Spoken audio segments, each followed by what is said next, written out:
Bem, então, olhando aqui, essa questão é uma questão mais conceitual, né?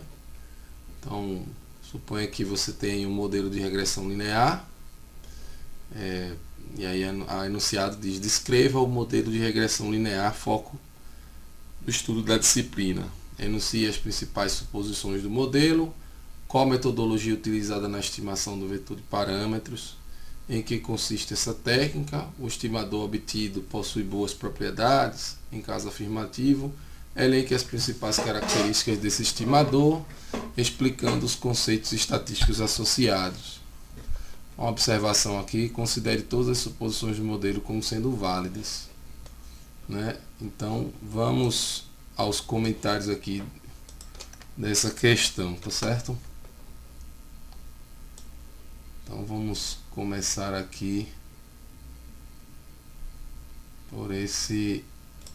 pela descrição do modelo. E aí, como nessa unidade o nosso objetivo é focar no modelo de regressão múltipla, então tá aí uma ideia de solução aqui para esse problema, né? Então, modelo de regressão linear estabelecido pela equação a seguir, né? Y x beta mais E.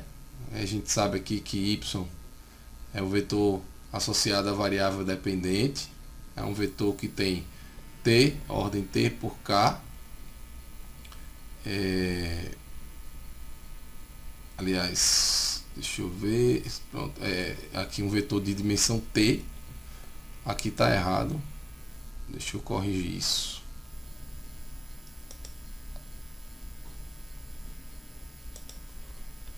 Deixa eu corrigir. Então aqui não tem essa dimensão não, tá? Então é um vetor de dimensão t, esse aqui é um vetor, tá certo? Beta é um vetor de parâmetros, aqui um vetor t por 1, tá certo? T por 1. O vetor de parâmetros beta, né? Que aí a gente conta quantos parâmetros tem aqui dentro. Vai do 0 ao k menos 1, né? São k parâmetros, então o vetor k por 1, certo? E temos a matriz do modelo, essa matriz X. Essa matriz ela é composta de uma coluna de 1s aqui, né? Uma coluna de 1s que vai agregar os interceptos, né? Que esses beta 0 aqui vai estar aqui.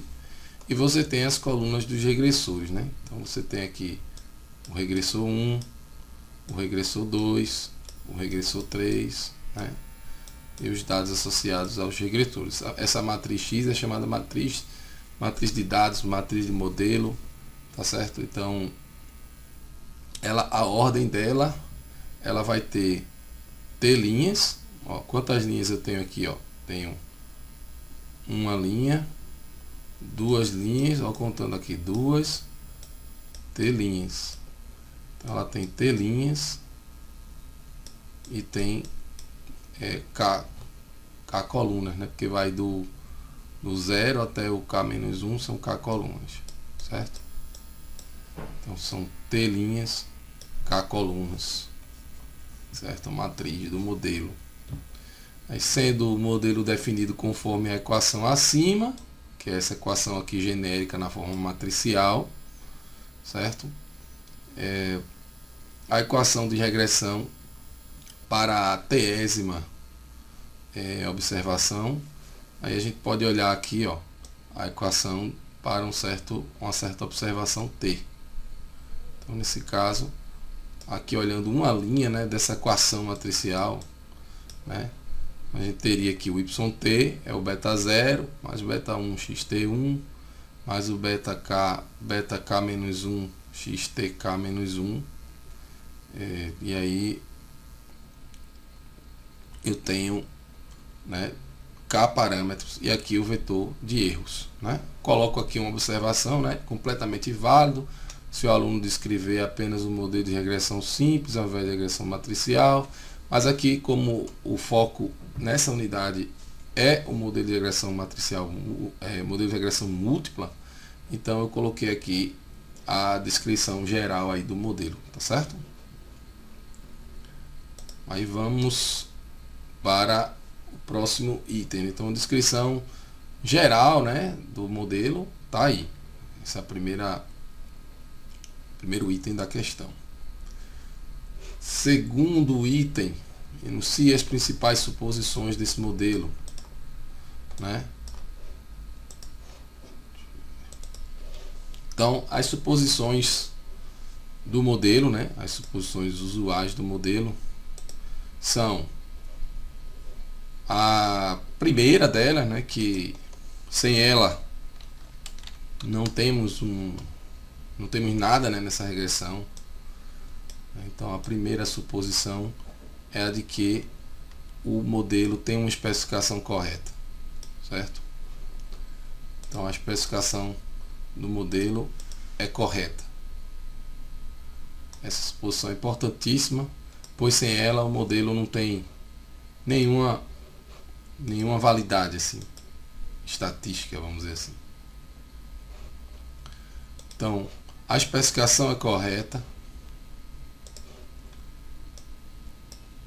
Erros com média zero, ou seja, a esperança dos erros é nula. Cada errinho tem uma média nula. O valor esperado dos erros de cada erro é zero. Homocedaticidade, variância constante. Essa é uma suposição que pode ser violada, mas a gente considera ela no modelo geral, né, como sendo válida. Erros não correlacionados, ou seja, não tem efeito vizinho. Isso aí eu estou falando já pensando aí no modelo de regressão múltipla, né, com várias covariáveis, né, um número de parâmetros maior do que 2, né, etc. e tal. E erros não correlacionados. Na regressão múltipla, a matriz X vai possuir um posto igual ao número de parâmetros. E a gente pode resumir isso aqui como sendo o número de linhas ou colunas linearmente independentes dessa matriz é igual ao número de parâmetros do modelo, né? E na regressão simples, isso simplifica para ter pelo menos duas observações para definir a reta. Então, esse item aqui, ele é importante pelo simples fato de que a álgebra, né, matricial necessita que essa matriz ela tenha linhas e colunas linearmente independentes, né?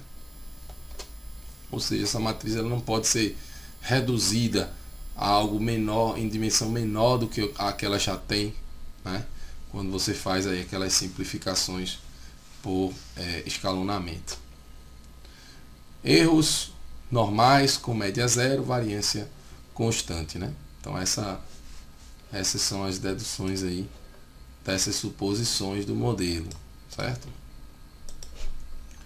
Vamos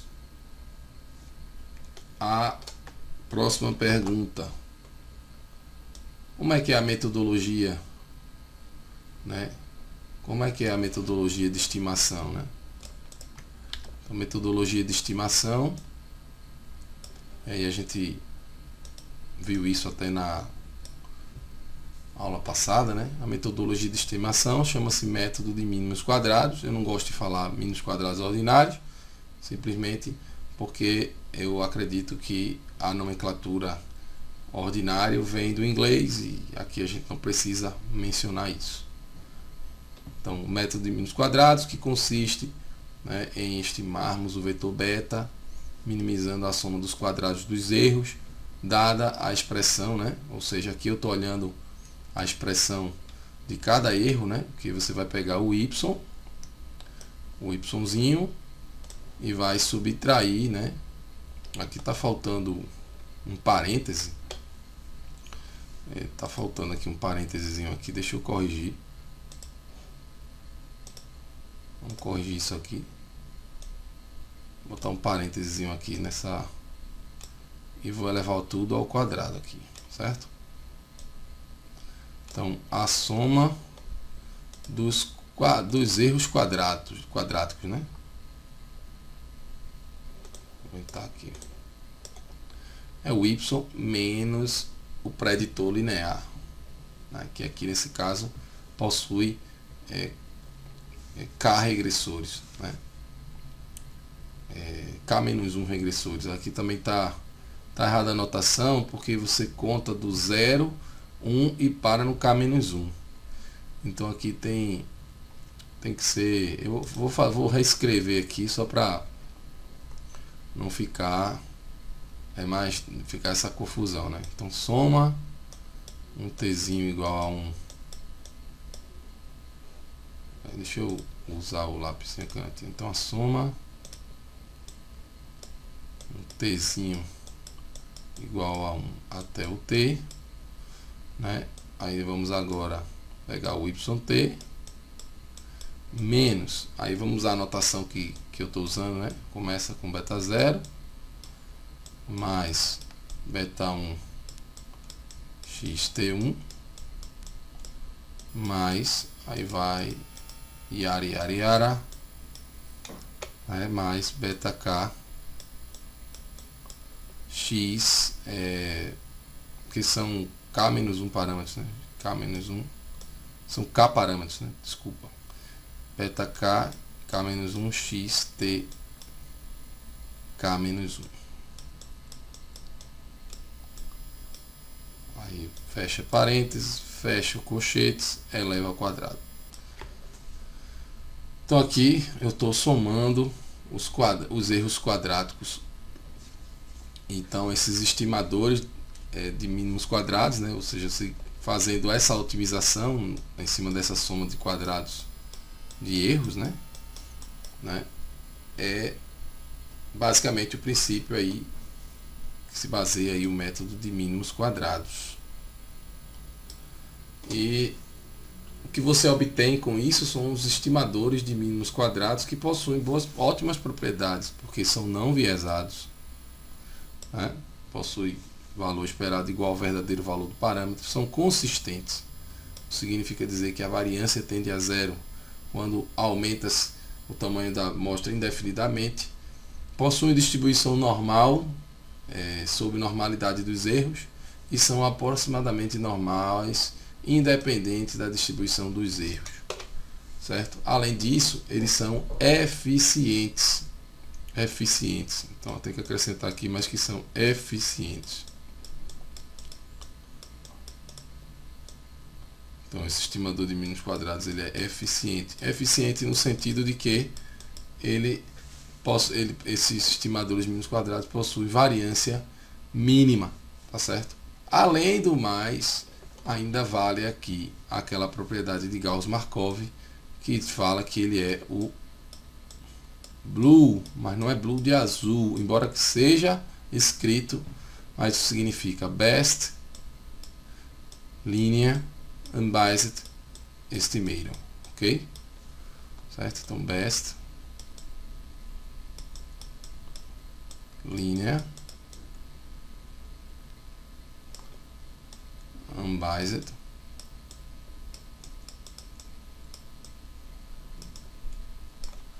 estimator.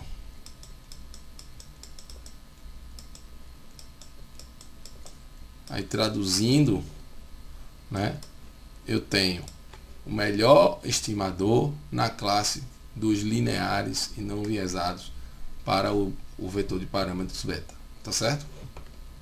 Então só fazendo um resumo aí da teoria que também é válida, né, para o caso aí multivariado, tá certo?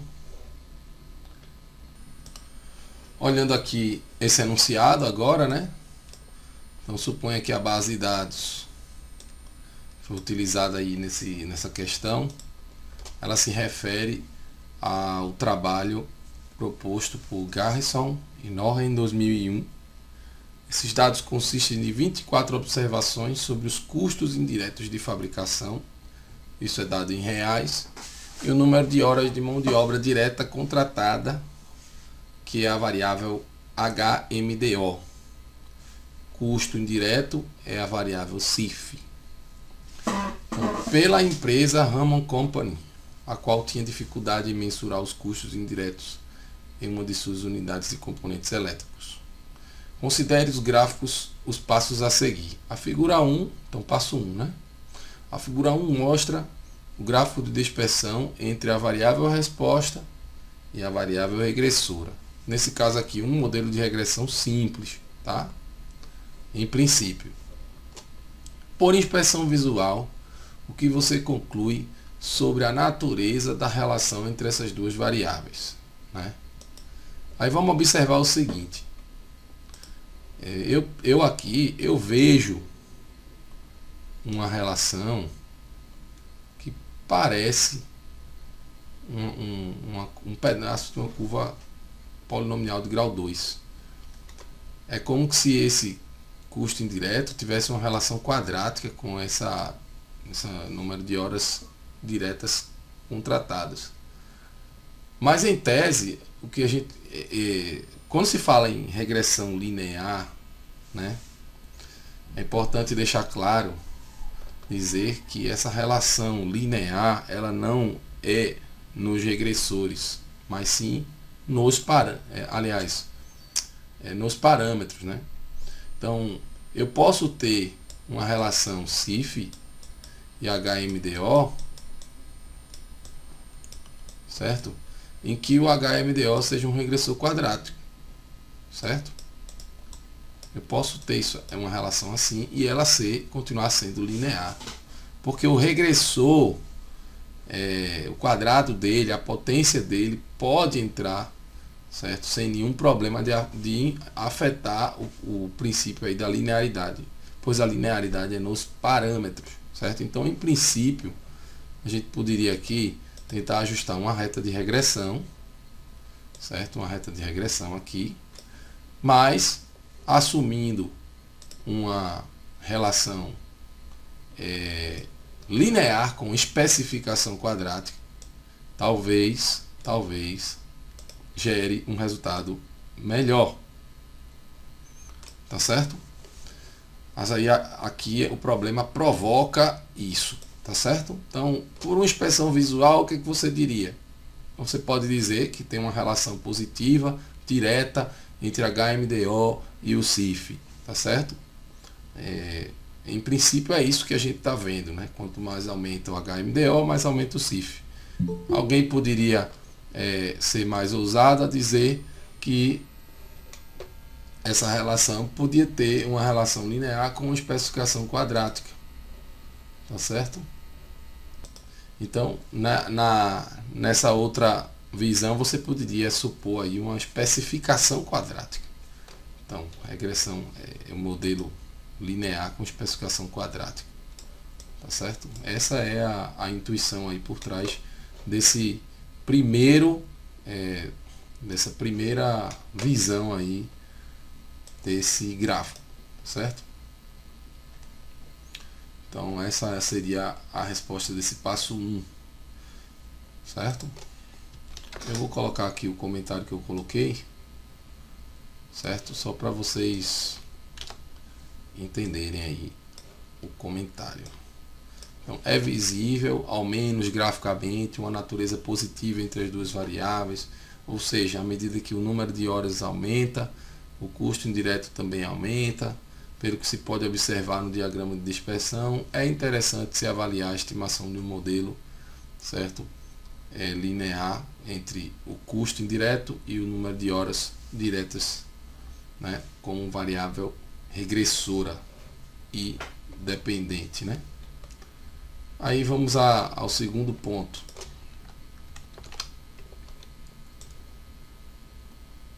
Certo? Vamos lá.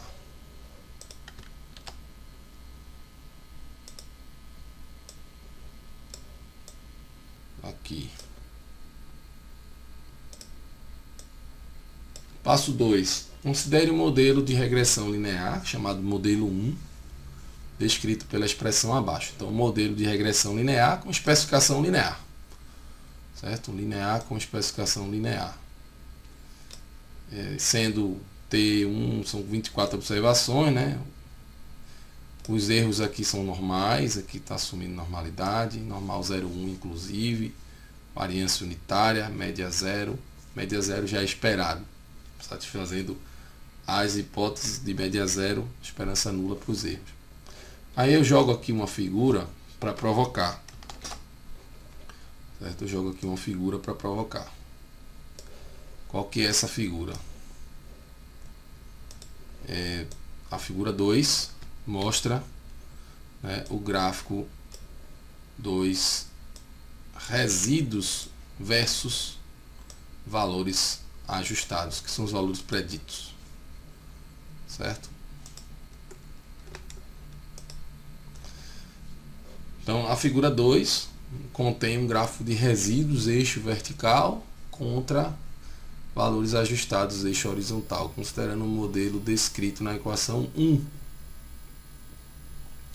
Por inspeção visual, você acredita ser válida uma avaliação estatística sobre a inclusão do termo quadrático no modelo 1? Bem, pessoal, é o seguinte, quando a gente olha aqui algumas características desse gráfico de resíduos, quando a gente quer identificar, por exemplo, aspectos de não linearidade na especificação do modelo. Uma delas é quando esse gráfico apresenta uma forma de U, né, ou um invertido, alguma coisa assim nessa natureza. Eu tenho aqui uma imagem de alguns exemplos, né? Deixa eu botar aqui para vocês alguns exemplos gráficos, né, que é importante a gente ver aqui, ó, em que a gente olha a análise dos resíduos usando esse gráfico de resíduos contra valores preditos. Então, se você tem uma forma de U, você pode desconfiar da não linearidade, isso na especificação funcional ali, com os regressores. Aqui, essa segunda observação seria o ambiente perfeito, né? Porque você tem uma dispersão uniforme aí ao redor da média, que é o zero. Aqui você tem aspectos de heterossedacidade, porque aqui claramente você tem um grau de dispersão que cresce, né, com o aumento do x. Então isso aqui seria uma desconfiança sobre a violação do sigma ser constante. Não necessariamente 1, mas fixo e finito. Tá certo? Nesse outro gráfico, a gente tem aqui uma desconfiança de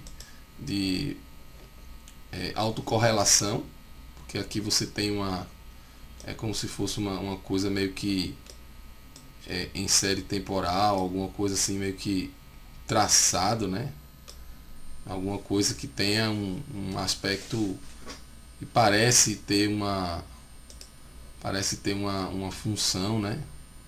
Aqui uma relação aí, me parece uma coisa que você olha a dispersão e essa dispersão ela parece ter um padrão, né? Isso pode gerar uma desconfiança sobre a autocorrelação. Esse padrão é mais difícil de visualizar, tá certo? Mas aqui seria um aspecto em série temporal, alguma coisa assim, né? Nesse aspecto aqui, né? Como se fosse uma série, né? Enfim, não está muito visível aqui não, mas seria essa a ideia. Aqui você tem aspectos de assimetria, né? Porque você vê uma nuvem de pontos mais próxima de menos 2 do que do 2, né? Ou seja, você tem uma concentração, né? Aí você teria aí aspectos de assimetria, né? Ou seja, é como se fosse, se a distribuição dos erros fosse gaussiana, essa dispersão estaria mais uniforme. E aqui você tem observações influentes, né? Então você tem aqui observações influentes que podem afetar aí essa interpretação dos resíduos, certo? E também a estimação do modelo, né? Então é basicamente isso aqui, ó, as figuras 4.1a a 4.1f, né? A 4.1a seria uma desconfiança sobre aqui tem um R invertido, né? Uma especificação não linear entre a variável resposta e os regressores. A 1b é uma distribuição homogênea, ou seja, é o caminho ideal para a hipótese dos erros homocedásticos e em linha com as suposições do modelo. A violação da homocedasticidade é a figura 4.1.c, que é aquela nuvem subindo, né? Fazendo aí uma expansão, né, que mostrando dispersão não constante. Isso aí seria indícios de heterocedaticidade. A4.1.d seria um aspecto visual de uma série temporal em que os resíduos apresentam autocorrelação serial, violando a hipótese do efeito vizinho, da ausência de efeito vizinho. Aí a situação aí da 4.1e, né, mostra uma certa assimetria na disposição dos resíduos, violando aí a suposição de normalidade. A figura 4.1.f, né, ilustra aí um plot de resíduos que destaca observações atípicas, devendo o pesquisador investigá-las, né? Tá certo? Então, é basicamente essa a ideia que eu quis trazer aqui nesse exemplo em que eu trago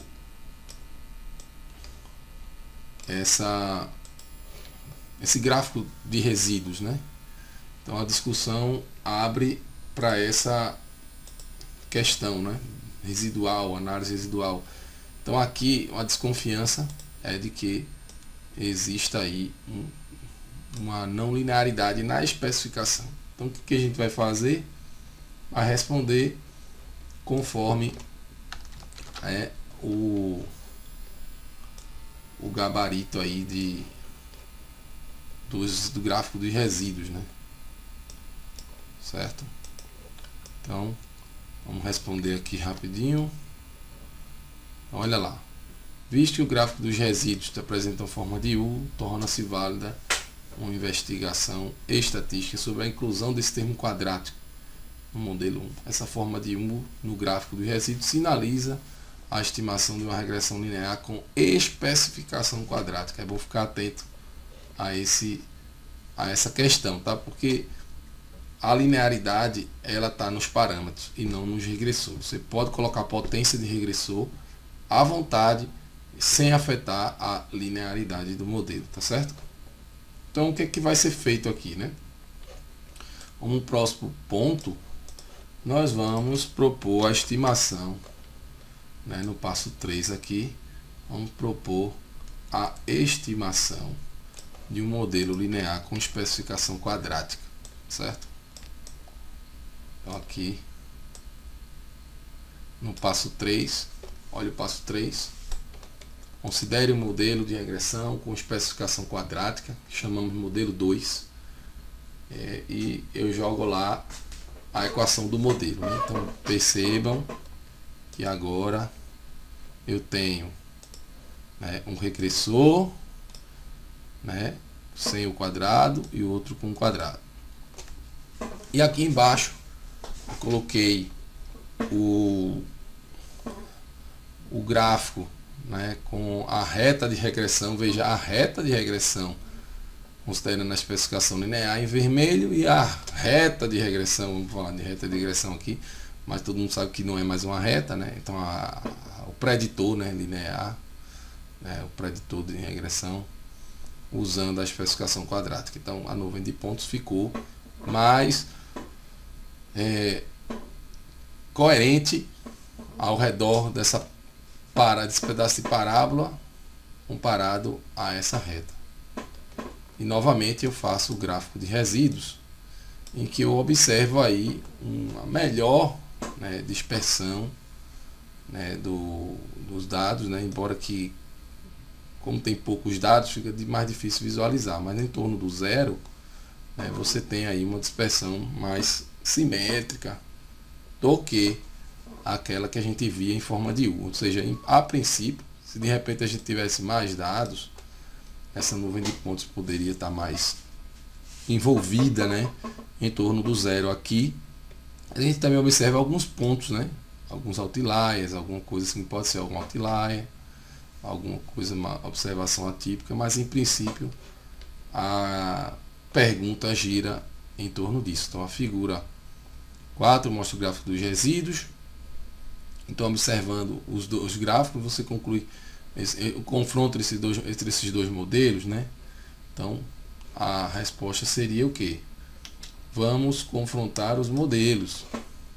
porque o modelo com especificação quadrática parece trazer aí benefícios, né, na modelagem, benefícios da modelagem. Então os gráficos ressaltam o que foi observado no passo 2. A figura 3 observa-se a disposição dos resíduos mais homogênea em torno do zero, não havendo um padrão de U observado na figura 2. O gráfico da figura 4, que eu acho que é o gráfico dos resíduos, né? A figura 3 aqui a figura 4, desculpa. O gráfico dos resíduos é uma figura 4, né?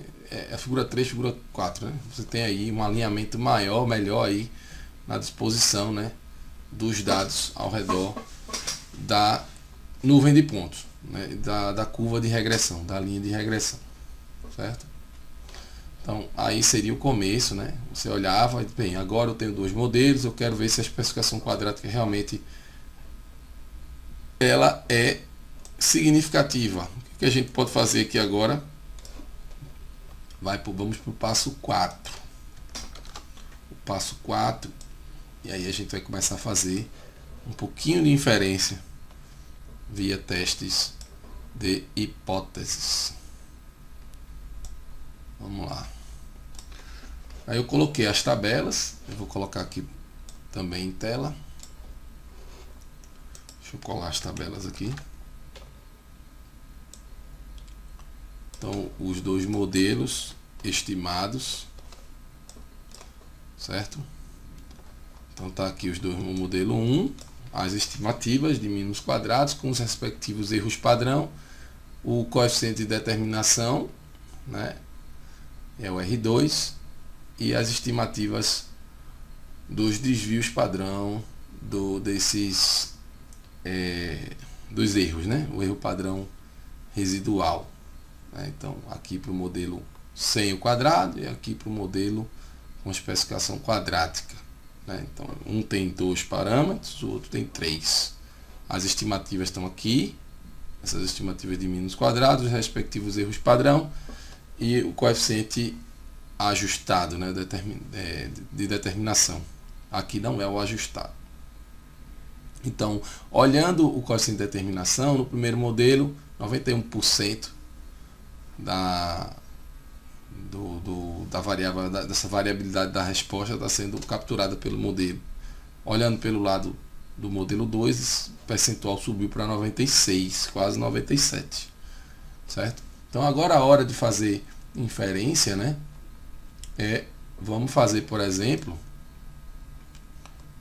um confronto aí, testando, olhando o modelo 1, olhando o modelo 1, e vamos fazer um teste aqui para saber, o teste T, para testar a hipótese nula de que o beta 1, isso no modelo 1, tá? O beta 1 é igual a 0 contra o beta 1 diferente de 0. É um teste T de igual contra diferente.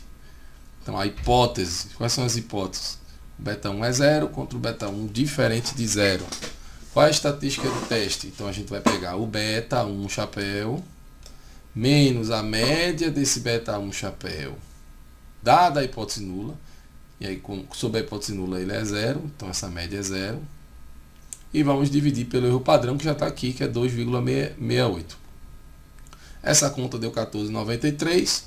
A gente compara esse valor com o percentil 975 da distribuição T, né, com tantos graus de liberdade quanto são tamanho da amostra menos número de parâmetros. Então o tamanho da amostra é 24, são 2 parâmetros, a gente perde 2 graus de liberdade, então fica aí o quantio da T a 97,5%, né? E com 22 graus de liberdade, esse percentil é de 2,07. E quando ele é maior, aí a gente faz aquela regrinha de rejeição, né? A regra de rejeição, olhando aqui os valores críticos. Aqui o T crítico está de um lado, está do outro, que é a distribuição T simétrica.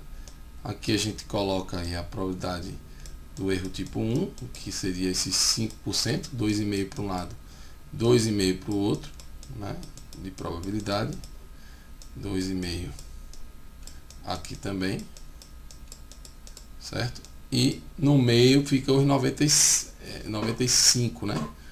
95% de probabilidade aqui, ou seja, o intervalo de confiança ou o teste de hipótese, ele gira a um nível de significância de 5%, mas esses 5% você dividiu nas caudas, nas regiões extremas, botando 2,5 para um lado, 2,5 para o outro, o que significa que esse percentil aqui, ele vai carregar uma probabilidade à esquerda dele de 100% menos 2,5, que é de 97,5%, certo? 97,5% à esquerda dele. Então, olhando esse percentil aqui, o valor da estatística deu 14, caiu na região de rejeição, caiu aqui nessa região para o lado direito. E aí você rejeita a hipótese nula ao nível de significância de 5%, o que significa dizer que esse parâmetro beta 1, né, ou o regressor, né, ele é estatisticamente significativo, né, a esse nível de significância, tá certo? Essa é a descrição geral aí de um teste T, né, bicaudal, tá certo? Bicaudal, teste de igualdade contra diferença, basicamente um teste de significância sobre um determinado parâmetro. No modelo 2, aí eu vou fazer aqui agora o mesmo desenho, considerando o modelo 2, porque agora no modelo 1 você testa a significância, né, de um parâmetro, né, ou de um regressor, como queira dizer. Deixa eu aumentar aqui isso. Olha lá. Então, olhando aqui agora, está dando para ver aqui as estimativas. Então, vamos fazer o teste agora, o teste T, observando aí o terceiro regressor, o segundo regressor, né, para ver se o quadrado vai fazer a diferença aí, né? Então, vamos fazer as hipóteses. Aí você tem beta 3 igual a 0 contra beta 3 diferente de 0. Estatística de teste, beta 3 chapéu está aqui, 78,200, menos a média, errei aqui, o beta 3 chapéu é 0,1296, então 0,1296 menos a média quando a hipótese nula é verificada, que é 0, dividido pelo erro padrão do beta 3 chapéu, 0,021, aqui 0,021, certo? O resultado 6,17, compara com a mesmo percentil da T, porque a distribuição T, aí agora o número de graus de liberdade vai mudar, porque a T agora você tem, nós temos 24 observações, nós perdemos tanto os graus de liberdade quanto são os números de parâmetros desse modelo, nesse caso são 3, então a gente vai usar a distribuição T com 21 graus de liberdade. Esse percentil aí, em geral essa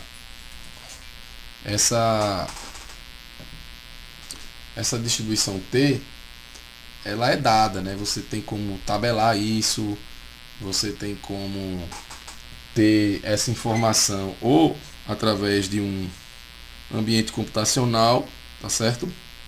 Como, por exemplo, o R, ou uma tabela de probabilidades para uma determinada distribuição, que nesse caso aqui é a tabela da distribuição T. Em geral, o que eu faço na questão? Ou eu dou a tabela, ou eu dou o valor desse percentil. Tá? Então, comparando aí, né, o 6,17 com esse 2, a gente vê que o valor da estatística T calculada sobre a hipótese nula, né, observando aí novamente aí os 5% de probabilidade nas caudas, né, 2,5 para cada lado, porque é um teste bicaudal, tá certo? Um teste de igual a 0 contra diferente de 0. O valorzinho aqui 2 seria esse aqui, 2,079, certo? E o valor da estatística acabou caindo à direita, né, na região de rejeição, certo? O que significa dizer que esse parâmetro é estatisticamente significativo ou estatisticamente diferente de zero, o regressor seria estatisticamente significativo, certo? Então, um teste T, certo? Para testar a hipótese, né, nula contra a alternativa de igualdade a zero a diferente de zero, certo? Vamos para o próximo objetivo aqui, né? Então, vamos lá.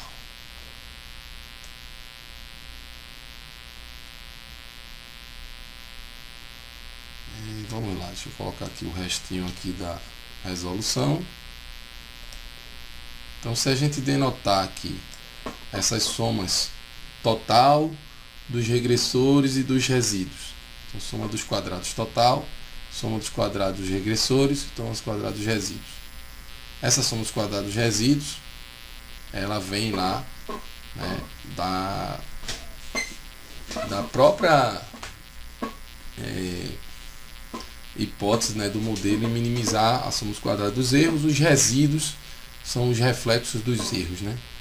Então, se você tem o erro do modelo, se você tem aqui o modelo y igual a x beta mais o erro, o que a gente faz aqui é estimar, né, esse erro, né, que vai ser o y chapéu, né, aliás, desculpa, y chapéu não, o y menos o x, e aí a gente coloca o chapéu no beta, porque usando aí, então o resíduo é o resultado dessa expressão aqui, e aí a gente vai olhar a soma dos quadrados dos resíduos. Essa soma dos quadrados totais se iguala à soma dos quadrados de regressão mais a soma dos quadrados dos resíduos. Com isso a gente fecha a fórmula do R2, que é 1 menos a soma dos quadrados dos resíduos sobre a soma dos quadrados total, certo? Se a gente tem que a estimativa do sigma, certo, é a soma dos quadrados dos resíduos dividido pelo tamanho da amostra menos o número de parâmetros, e então eu tenho que essa estimativa do sigma, que é dada lá na tabela, essa tabelinha mostra essa estimativa do sigma, que é 1,735. Então, isso aqui é o quadrado. Aqui, desculpa, aqui está faltando um quadrado. Está faltando um quadrado aqui, tá? Aqui, desculpa. Então, o sigma 2 chapéu, que é 1,735 ao quadrado, vezes o t menos 3, que é 21, isso tem que dar aproximadamente a soma dos quadrados dos resíduos. Eu acho que o problema deu a soma dos quadrados dos resíduos. Aliás, não deu, né? Ele deu o sigma chapéu, eu elevei ao quadrado e multipliquei por 21 e encontrei o SSE. Com o SSE, né, eu vou encontrar aqui o SSE e o R2, né, porque foi dado também o R2. Então, o SSE e o R2, eu vou encontrar o SST. Então, o SST deu 1.975. E com o SST e o SSE, eu encontro o SSR, que é a soma dos quadrados da regressão. Tá certo? Então, são essas somas de quadrados que são importantes aí, principalmente a soma dos quadrados dos resíduos e o coeficiente R2, né, que representa aí o percentual de poder explicativo aí do modelo em relação à variabilidade da variável resposta. Outro ponto aqui é que a gente podia fazer o seguinte, né? Vamos fazer um teste F agora. Esse teste F é basicamente você testar vários parâmetros ao mesmo tempo, como sendo iguais a zero. No modelo 2, eu testo se a regressão faz sentido, ou seja, do beta 2 em diante igual a zero, contra pelo menos um deles diferente de zero.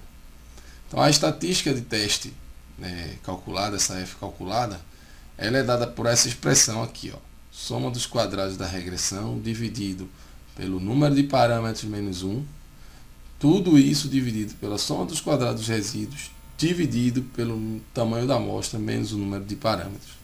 Esse valor da estatística F é dado, então, calculado sob H0, como sendo igual a 317,64, e o F calculado, né, tem que ser comparado com o tabelado, que é o da tabela da distribuição F. Nesse caso, a gente olha a distribuição F, né, aqui assim, agora não é uma distribuição simétrica, mas a gente vai colocar aqui essa probabilidade de 5% aqui e vai usar o percentil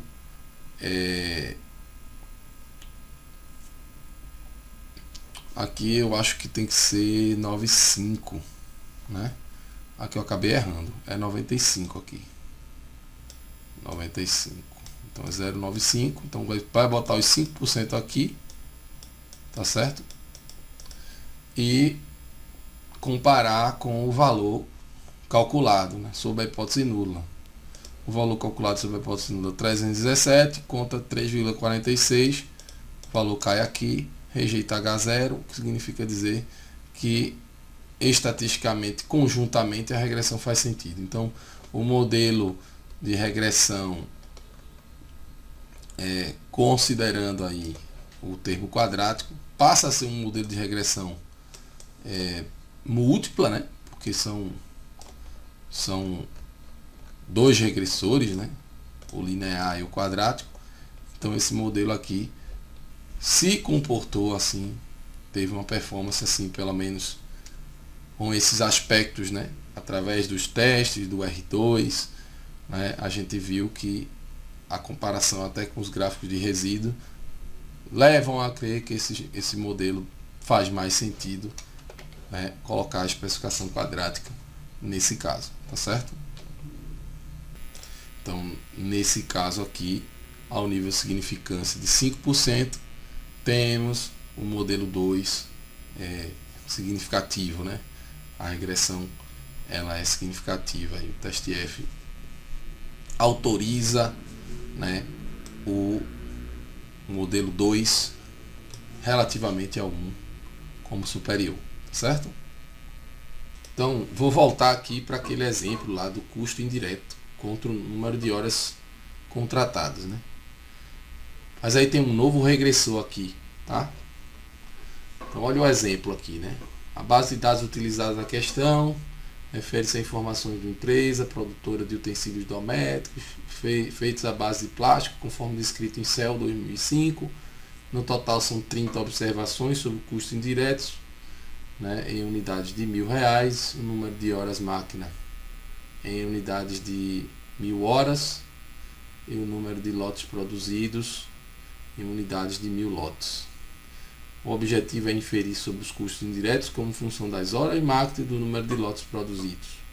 Para tanto, foi estimado o modelo de regressão linear, seguindo a equação aqui, linear, né, porque é linear nos parâmetros, e com especificação linear aqui, né, não tem nenhum termo quadrático, em que CIF, HM e LP denotam respectivamente custo indireto, número de horas e número de lotes produzidos. Os erros têm média 0, variância unitária, certo? São denotados aqui pela variável U, indexado por I, porque cada observação está associada a um erro, né? Os resultados da estimação estão dados aqui, isso aqui eu rodei no R, e aqui o R basicamente mostra a tabelinha, né, com os resultados, mostrando a coluna com as estimativas e a coluna com os respectivos erros padrão, que é aquele que volta no denominador do cálculo da estatística T, certo? E aí aqui tem também o erro padrão residual, que é o sigma chapéu, o número de graus de liberdade, que você perde 3, né, de 30, né, que você tem pelo tamanho da amostra, o valor da estatística F também está dado aqui, e os graus de liberdade da estatística F, ela sempre vai pegar o número de parâmetros menos 1 e o tamanho da amostra menos o número de parâmetros. No caso, 3 menos 1, 30 menos 3. Certo? E aí, primeiro passo, interpretar os valores estimados desses coeficientes. Em seguida, encontrar o coeficiente de determinação do modelo, interpretando o resultado encontrado. É dado a soma dos quadrados totais, eu disse já qual é, né? 22.708, né? E esse CIF se representa a média, né? Dos custos indiretos. E aí, basicamente, olhando aqui o beta 1 chapéu, né? A interpretação dessa estimativa, o que? Em média, ao nível 0 de horas máquina, você tem o que? Nível 0 de horas máquina e 100 lotes produzidos, você tem um custo indireto de cerca de 11.600, 620, né? Isso aqui é o custo ao nível de produção 0 e 0 contratação e 0 produção, né? É uma estimativa desse custo médio. A estimativa beta 2 chapéu, né? Indica que cada hora máquina adicional, e aí ceteris paribus, a gente tem que usar a ideia de que nada mais varia, né? Apenas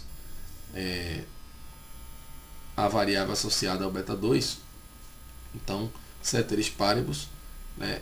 Essa variável aí tem uma contribuição marginal de R$ 28.728 para o custo médio, o custo indireto médio, né? Ou seja, o impacto do aumento unitário nesse número de horas vai afetar lá o custo médio em torno de R$ 28.700. A estimativa do beta 3 indica que em média cada lote adicional, ceteris paribus também, né, contribui marginalmente, ou seja, um aumento unitário, né, e quando eu falo unitário é na mesma unidade que está representado aqui o modelo, né? Então está em unidades de 1000, aqui ó, unidade de 1000, unidade de 1000, unidade de 1000. Então cada unidade representaria uma unidade de 1000, né? Então esse beta 3 contribui marginalmente para um aumento de R$ 494. Por isso que eu estou multiplicando por 1000, né? Porque o resultado ele já estou voltando ele para deixar ele em reais, né? Ou você escreve 0,494 unidades de 1000, né? Ou então R$ 494. E aí vamos para encontrar o R2. O R2 é 1 menos SSE sobre SST. O SST é dado, que é 2.708. E aqui eu tenho, deixa eu ver, o sigma. O sigma quadrado aqui, ó, 2 pontos. Aqui na verdade é o sigma chapéu. Tem que elevar ele ao quadrado. Então, olha a expressão do R2, 1 menos SSE sobre SST, tá aqui, ó, né? E aí você tem que o sigma chapéu é 2.204, né? E aí isso aqui, o quadrado disso tem que dar o SSE sobre o T menos 3, né? O tamanho da amostra menos o número de parâmetros. Com isso aqui a gente acha o SSE, elevou ao quadrado, substituiu o N30 e encontra o SSE, que é 131,15. O R2 fica então 1 menos SSE sobre SST. Foi dado o SST a 2.708 e isso dá aproximadamente 95,15%. Então o modelo é capaz de explicar cerca de 95,15% da variabilidade dos custos indiretos, certo? Esse é o comentário aí inicial. Teste de hipótese também é possível fazer. Aí vamos testar aqui a hipótese do H3, do H, que o beta 3 é 0 contra o beta 3 diferente de 0. Vamos calcular a estatística de teste. Beta 3 chapéu, menos a média do beta 3 sobre H0, dividido pelo erro padrão. Esses dados são todos calculados lá, todos na tabelinha, né? Então botei o dado, menos 0, dividido pelo erro padrão, 10,682. Compara com o quantil, o percentil da T, T 30 menos 3, são 27 graus de liberdade, e aí 975, porque você vai botar 2,5 de probabilidade em cada cauda, isso vai dar 2,051. Aqui a rejeição é clara a 5% de significância, porque o valor deu acima desse 2,05. Então eu botei beta aqui, e aqui coloquei teta, mas na verdade é beta também, certo? o beta 3 é estatisticamente não nulo. Fazer intervalo de confiança para esse beta 3, a grau de confiabilidade de 95%, então você vai pegar a estimativa, que é 0,49, menos o quantil percentil da T, a 27 graus de liberdade, 97,5%, né, vezes, né, o erro padrão dessa estimativa, que é 0,04565. Então, isso é o valor estimado, a estimativa mais ou menos erro padrão vezes quantil da T.